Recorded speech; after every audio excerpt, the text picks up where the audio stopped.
డాబిఆర్ అంబేద్కర్ పూర్తి పేరు భీమ్రావ్ రాంజీ అంబేద్కర్. ఈయన 1891 సంవత్సరం ఏప్రిల్ 14 నాడు మధ్యప్రదేశ్లోని రాంజీ మంజీ సాక్వాల్, భీమాబాయి దంపతులకు చివరి సంతానంగా జన్మించాడు. అంబేద్కర్ నిరుపేద కుటుంబంలో పుట్టి తన ప్రజ్ఞా వైభవాలతో, స్వయం కృషితో అత్యుత్తమ స్థానాన్ని అలంకరించిన మహామనీషి, గొప్ప మానవతావాది, మహోన్నత విద్యావేత్త, మేధావి, తాత్వికుడు, గొప్ప దేశభక్తుడు.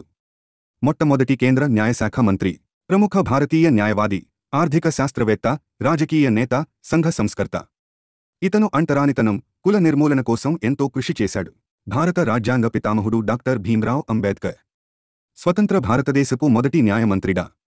భీమ్రావ్ అంబేద్కర్ వారసత్వాన్ని మనం ఊహించవచ్చు, కానీ భారతదేశం యొక్క రాజ్యాంగ రూపకల్పనలో వారు చేసిన కృషిని ప్రపంచం ఆయనను భారత రాజ్యాంగ పితామహుడిగా గుర్తించింది.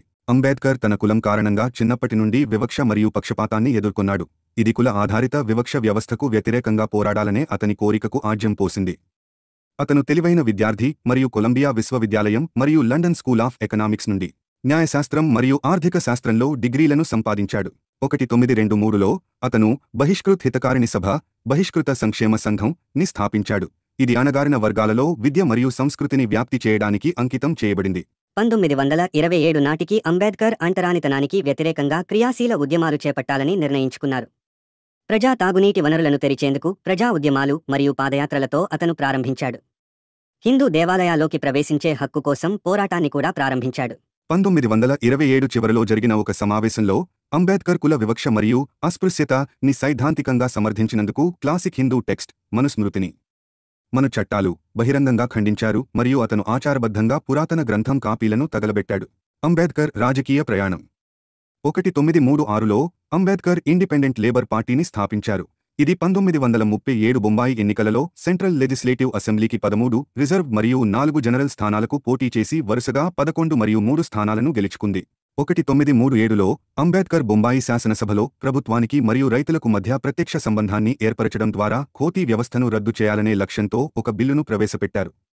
అంబేద్కర్ డిఫెన్స్ అడ్వైజరీ కమిటీలో మరియు వైస్రాయ్ ఎగ్జిక్యూటివ్ కౌన్సిల్లో కార్మిక శాఖ మంత్రిగా పనిచేశారు.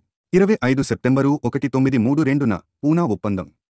పాకిస్తాన్ను డిమాండ్ చేస్తూ ముస్లిం లీగ్ లాహోర్ తీర్మానం 1940. భారత రాజ్యాంగ ముసాయిదా.